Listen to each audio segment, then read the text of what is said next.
Subhanahu wa ta'ala እሽቅድድም ልናደርግ ይገባል Allah Subhanahu wa ta'ala ነቢያቶች እንደሞ ሲጠቅሳቸው ምን አለ إنهم كانوا يسارعون في الخيرات ويدعوننا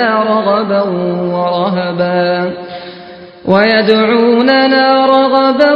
ورهبا وكانوا لنا خاشعين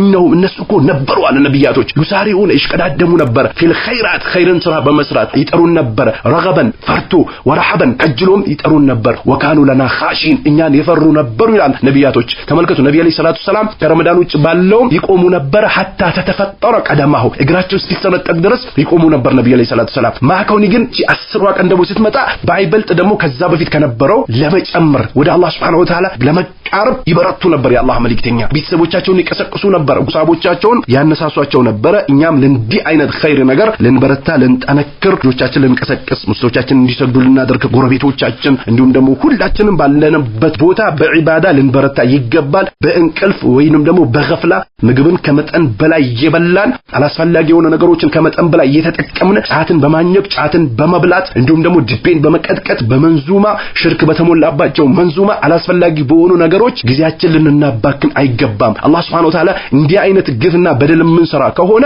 ከሚከስሩ ሰዎች ነው የሚያደርገን የሚጠቀሙት ይጠቀማሉ የሚከስሩት